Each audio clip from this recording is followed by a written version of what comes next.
Billionaire signed the whole bakery into little Maisie Wynn's name for $1. Right in front of the cake case, while a line of strangers watched with their mouths open. It happened in Providence, America, on a cold afternoon when the sky looked like gray paper. I had stepped into a small place called Harbor Light Pastry, just to warm my hands and buy something sweet. The windows were fogged, the air smelled like butter and cinnamon, and the bell over the door kept ringing because people were coming in to escape the wind. A radio played low, and somewhere in the back an oven clicked like it was counting time. The owner was a man named Declan Pierce.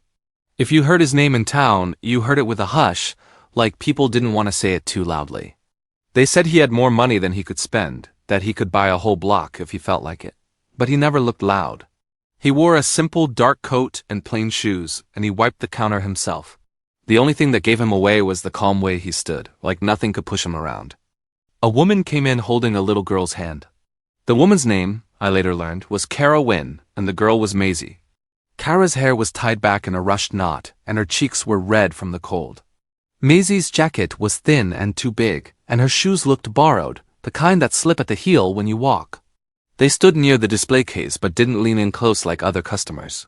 Kara kept her shoulders tight, like she was trying to take up less space. Kara stared at the cakes as if she were reading a hard book. There were bright slices with shiny fruit on top, little round cakes with smooth frosting, and a row of cupcakes that looked like small clouds. Maisie's eyes followed them all, but she didn't ask for anything. She just looked and swallowed, and I noticed her fingers were stained a little, like she had been holding on to pennies or dirty paper. Kara's lips moved once, like she was practicing words before she said them out loud. When Kara finally spoke, her voice was so soft it almost got lost under the oven's hum. "Sir," she said, looking at Declan but not quite meeting his eyes. "Can you give me an expired cake for my daughter?" The whole shop seemed to go quiet in one breath. Even the radio felt far away. Kara rushed on before anyone could cut her off. "It's her birthday," she added. "Just a piece that you can't sell. Anything that would be thrown away." Behind the counter, a young worker named Olive Jensen stiffened. She had flour on her apron and a tired look in her eyes. "We can't," Olive started, quick and firm, like she'd said no 100 times before. It's not safe, and it's not allowed." In the line, a man named Wesley Hart shifted his weight and sighed like he was annoyed by sadness. A woman near the door, Nora Bell, looked down at her phone and pretended she didn't hear. Someone else, Trent Shaw, muttered under his breath, "Come on," like the world was late and this was slowing it down. Kara's face turned bright red, and she gripped Maisie's hand tighter. "I'm not asking for fresh," she said, still quiet, but her words were shaking now. "I'm not trying to steal. I just want her to taste cake once." Maisie tugged lightly at Kara's sleeve, as if to say it was okay, as if she didn't want her mother to beg. That small tug did something to the room. It made the silence heavier. It made the display case feel like a wall. Declan didn't speak right away. He didn't put on a show, and he didn't look angry. He simply watched them, the way someone watches a candle in a dark room. Then he stepped out from behind the counter and walked toward the case. The floorboards creaked under his shoes. He crouched a little so he could see Maisie's face at her height, not towering over her. "What's your name?" he asked her. "Maisie," she whispered. "And you?" he said to Kara, gentle but direct. "Kara," she answered, swallowing hard. "Kara Wynn." Declan nodded once like he had placed those names carefully in his mind. Then he did something strange. He went back behind the counter, opened a small drawer, and pulled out a folder. Not a menu, not a receipt book, real papers, thick and clean. Olive's eyes widened like she knew those papers weren't supposed to be on the counter of a pastry shop. Declan laid the folder down and turned it so he could write without hiding what he was doing. People leaned forward without meaning to. The bell over the door rang again, and a couple entered, but even they paused when they saw the faces in the room. Declan took out a pen and wrote slowly, steady as a clock. Then he reached into his wallet and slid out a check. I saw him write a number on it, clear and almost sharp. $1. He tore it off and placed it on the counter as if he was setting down a small key. Olive finally found her voice again. "Mr. Pierce," she said, half warning, half confused, "what are you doing?" Declan didn't look up. "I'm making sure she never has to ask for expired cake again," he said. His voice was calm, but it carried across the room like a bell. He tapped the papers lightly with the pen. These are transfer papers, he added, and I heard a few people inhale like they had been punched by air. Kara stepped back so fast she nearly bumped into me. No, she whispered. No, I didn't mean, I don't want trouble, I can leave. I'm sorry. Her hands started to shake, and she pulled Maisie closer, like the world might grab the child if she blinked. Declan finally looked up at her. You're not in trouble, he said. But you are tired, and she is hungry, and I'm not going to pretend I didn't see it. He slid the papers across the counter and pointed to a line with his pen. Maisie, he said, speaking to the girl again, do you know what it means to own something? Maisie stared at the papers like they were written in another language. Like a toy? She said, unsure. Bigger than a toy, Declan replied.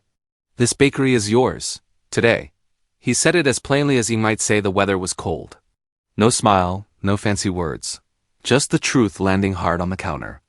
The room reacted all at once. Wesley let out a sound that was half laugh, half shock. Nora's phone dropped a little in her hand as she forgot to scroll. Trent whispered, "No way," and then said it again, softer, like his own mouth didn't believe him. Olive's eyes went wet, and she pressed her fingers to her apron as if to keep herself steady. Kara shook her head again and again. I can't run a bakery, she said, her voice cracking. I don't even have a home. We sleep where we can. There's an empty house near Cranston, America, with a porch roof that blocks the rain, and sometimes She stopped herself, ashamed to say more. Declan's face didn't change, but his eyes did. They softened like a door opening. I do have a home, he said simply. A house on Maplecrest Lane, warm rooms, food, a table that's used every day. He looked from Kara to Maisie. And for tonight, you will not be outside. Kara's tears came fast then, like she had been holding them back for years. Why? She managed. Why would you do this? Declan rested his hand on the folder, steady and sure. Because someone once helped me when I was nothing, he said. A stranger from Europe. I promised I would not forget. He nodded toward Maisie and lowered his voice. No more expired cake, he said. Not for her. Not ever again. Declan didn't leave after the papers hit the counter. He didn't act like the moment was finished just because people had seen something shocking. He looked around the bakery once, as if he was taking a careful picture of every face in the room, and then he made a choice that felt just as big as the first one. He reached under the counter, turned the little sign from open to closed, and clicked the lock with a steady hand. The bell over the door stopped ringing. The oven still breathed warmth, but the outside world was shut out. Olive Jensen stood frozen behind the register, her eyes moving between Kara and Maisie, like she was afraid they might vanish. Declan nodded to her and spoke in a calm voice that didn't invite argument. Olive, I need you to wrap up a box of food, he said. Bread, fruit, anything safe and fresh. And make a small cake, not the fancy kind. The kind that tastes like home. Olive swallowed, then moved fast, as if the work gave her something to hold on to. A man who had been in line, Wesley Hart, took a step toward the door like he planned to leave, but Declan lifted a hand. Not yet, he said, not rude, just firm. Give them space. Kara kept shaking her head, still trapped inside her own fear. I can't go to your house, she whispered, as if the word house belonged to other people. We don't belong in a place like that. Maisie stood quietly, staring at the glass case, staring at the layers of cake like they were a far-off dream. Declan leaned slightly toward Kara so the whole shop didn't feel like it was listening. You don't have to belong, he said. You only have to be safe tonight. That's all. Then he looked toward the back door and called out a name that made Olive glance up quickly. Ronan Blake, he said. Bring the car around. A tall man in a dark jacket appeared from the hallway as if he had been waiting there the whole time. Ronan's job seemed simple. He opened doors, carried quietly, and didn't ask questions. He gave Declan a small nod and slipped out through the back. In the front, the customers finally began to drift away, not because they were done watching, but because there was nothing they could do. Wesley left first, still staring like his mind was running in circles. Nora Bell left next, hugging her coat tight, like cold air had followed her inside. Trentshaw lingered by the door until Olive looked at him with wet eyes, and then he walked out without another word. When the bakery was empty, except for the four of them, the room felt different. It felt softer, like the walls had exhaled. Olive placed a paper bag and a small box on the counter. The box smelled like vanilla and warm sugar. Declan took it and handed it to Kara. "Hold this," he said, as if giving her something simple could keep her from falling apart. Kara gripped the box like it might break, her fingers careful, her face stunned. Maisie leaned close to sniff it, then pulled back again shy, as if she didn't deserve even the smell. Ronan returned through the front with a quiet word. "Ready," he said. Declan didn't make a speech. He simply guided them outside into the cold and toward a black car that looked too clean for the street. Kara hesitated at the door, turning back once as if she expected someone to shout that this was a mistake. Declan didn't rush her. He waited, patient as a stone. When she finally stepped out, Maisie's hand still in hers, Olive followed a few steps behind, not invited but not stopped either. Olive looked at Declan like she wanted to ask permission. Declan gave a small nod. "You can come," he said. "You shouldn't be alone after what you saw." They drove through Warwick, America, with streetlights flashing across the windows like slow camera frames. The car was quiet except for the heater. Maisie pressed her forehead to the glass and watched the roads and signs pass, her eyes heavy but curious. Kara held a cake box on her lap like a fragile promise. Olive sat stiffly, hands folded, still trying to understand how her boss had turned a simple day at work into something that felt like a story people would repeat for years. The house was outside the city, tucked on a gentle rise where the road curved and the trees stood close together. When the car slowed, warm light appeared between branches. Then the house came into view, wide, calm, and steady. It had a long porch with clean steps, tall windows, and a door that looked like it belonged to a place where people were supposed to come home. If Kara had been holding her breath, the sight of it made her hold it harder. She whispered something like, "This can't be real," but no one answered because everyone knew it was. Inside, the air smelled like wood polish and fresh laundry. The floor didn't creak. The quiet didn't feel empty. It felt safe. A woman named Mabel Crow met them in the hallway, older and kind-eyed, wearing a simple sweater. She didn't look surprised, like she had been told to expect them. "Welcome," she said softly, and the words sounded like a blanket. She took Kara's coat without making a big deal of it, then looked at Maisie and smiled. "I made soup," she said. "And there's bread. Sit down. Warm up." They were guided into a dining room where a table waited with bowls already set out. The soup steamed, the bread was sliced and ready. A bowl of apples sat in the center like a quiet decoration that also meant food was always allowed here. Kara stood by the chair like she didn't know how to use it. Maisie climbed into her seat slowly, as if she feared someone would tell her to get down. Olive hovered near the doorway, unsure, watching Kara's face the way you watch someone who might collapse. Declan took a seat across from them. Not at the head of the table, not above them, just across, like this was a conversation, not a ceremony. Mabel poured soup gently, then set down a small slice of cake on a plate in front of Maisie. The cake was fresh, soft, and plain, with a thin layer of white frosting. Maisie stared at it for a long moment. She didn't grab it. She didn't even lift the fork. She looked at her mother first, as if asking for permission to exist. Kara nodded, tears shining but not falling yet. Maisie lifted the fork slowly, took a small bite, and froze. Something changed in her face, not a big smile, not a loud reaction, just a quiet shift from fear to surprise. Then she took another bite, a real one, and her shoulders loosened. Kara covered her mouth with her hand, and the tears finally came, silent and heavy. Olive turned her head away quickly, blinking hard. Declan watched them eat like a man watching a fire he had built finally catch. After a few minutes he spoke, and the way he spoke made it clear he had been carrying these words for a long time.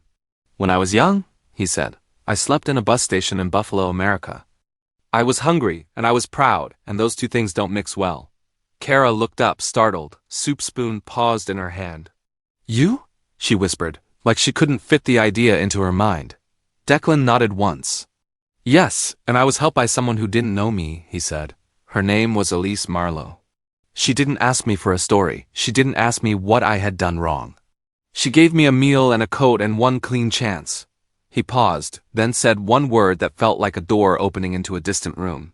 "She was from Europe." Kara's voice shook. "But why me? Why my daughter?" Declan didn't rush his answer. He looked at Maisie, who was eating with small, careful bites now, like she was learning a new rule. "Food can be yours, because this isn't about cake," he said. "It's about how fast a life can fall apart when no one catches it." He leaned back slightly, his hands resting on the table, calm and certain. "I'm not giving you pity," he added. "I'm giving you a path. You'll work. You'll learn. The bakery will be protected. Olive will help. Ronan will help. Mabel will help. And one day, if you choose, Maisie will help someone else." Kara stared at him through tears, not sure whether to trust the ground under her feet. But Maisie kept eating, slow and steady, and that small, steady motion felt like proof. The house stayed warm. The table stayed full. And for the first time in a long time, Kara didn't look toward the door as if she might have to run. By the time the sun rose again, the news had already spread across a different part of America like smoke. People repeated the same line. He signed it over for $1, but they said it with different faces, some smiling, some angry, some jealous. A few called it kindness, others called it a trick. And Kara Wynne felt every whisper like a hand tugging at her sleeve, because she had lived long enough to know that good things can pull attention and attention can pull trouble. Declan Pierce didn't let the bakery become a stage. He knew crowds could turn hope into a show, and a show could turn into a trap, so he moved fast. He brought in a lawyer named Mallory Keene, who drove in from Pittsburgh, America, with a thick folder and a calm voice. Mallory sat with Kara at a small table, not in some fancy office, and explained the papers in easy words. The bakery would stay in Maisie's name, but it would be protected like a locked box. Kara could run the shop, pay bills, and earn a living, but nobody could push her to sign it away. Not with sweet talk, not with pressure, not with fear. Kara listened with her hands folded tight, as if she was trying to hold herself together. Sometimes she asked the same question twice, not because she didn't hear, but because she didn't trust her own luck. Mallory didn't roll her eyes. She just repeated the answer, steady and clear, until Kara nodded and finally whispered, "So no one can take it from her?" Mallory tapped the page and said, "Not if you follow these rules." For Kara, that sentence felt like a door with a key. Trouble still tried to find them. 2 days later, a man named Derek Sloan showed up with a bright smile and a shiny suit, claiming he could grow the business fast. He said he had friends in Phoenix, America, and he talked about big money like it was candy. He slid a contract across the counter and pointed at a line near the bottom. "Just a simple partnership," he said. Kara's stomach tightened. The paper looked clean, but the words felt sharp. She didn't sign. She told him she needed time. That same week, a woman named Jillian Frost came in carrying a fancy bag and a louder voice. She offered Kara a loan of $5,000, but wanted Kara to pay back $8,000 in a month. Kara didn't even know the right words for what that was, but Declan did. Declan stepped in, looked Jillian in the eye, and said, "No, just one word, flat and final." Jillian left with her smile still on, but her eyes cold.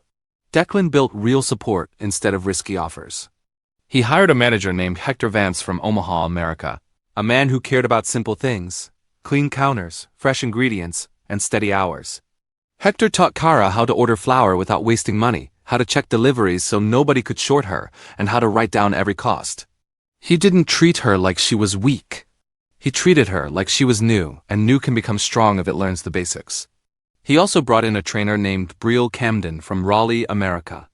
Brielle showed Kara how to bake in a way that didn't burn dollars. She taught her to measure right, to save what could be saved, and to stop throwing away batter just because it wasn't perfect. "Perfect doesn't pay rent," Brielle said once, wiping her hands on her apron. "Good and steady pays rent." Kara laughed at that, an actual small laugh, and it surprised her, like her mouth had forgotten how. Then came the hardest lesson: keeping track of money without panic.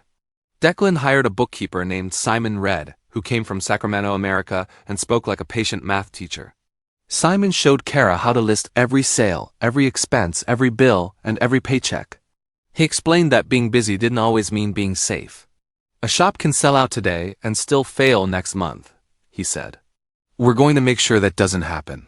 Kara didn't love the numbers, but she loved what the numbers meant: control. Maisie started changing too quietly in small ways that mattered. She stopped flinching when someone raised their voice. She began to hum while she colored at the back table. One afternoon she asked Kara, "Can we buy milk?" "Just milk, nothing big." Kara stood still for a moment because that question meant Maisie now believed there would be a tomorrow to shop for. Declan also made sure Kara had a place that wasn't borrowed. He found them a modest apartment with clean walls and working locks in Knoxville, America. The rent was $995 a month. Kara insisted on paying it with her own earnings. When she handed over the money, her hands shook, but her eyes didn't drop. She took the key and held it like it was proof she existed. Even with the key, Kara still carried old fear. Some nights, she woke up sure she heard footsteps. She checked the lock twice, then again. She counted the cash box after closing, then counted it one more time, afraid a mistake would ruin everything. Declan didn't shame her for that. He met her in a plain cafe in Baton Rouge, America, where the cups were chipped and nobody cared who he was. He listened, then said, "Fear is normal. But you don't let fear drive." Before he left, he slid an envelope across the table. Inside was a deposit slip for $11,000. Kara pushed it back fast like it was too heavy to touch. Declan pushed it back to her just as calmly. "That's not for comfort," he said. "That's for repairs, licenses, and tools. The oven will break one day. The fridge will fail one day.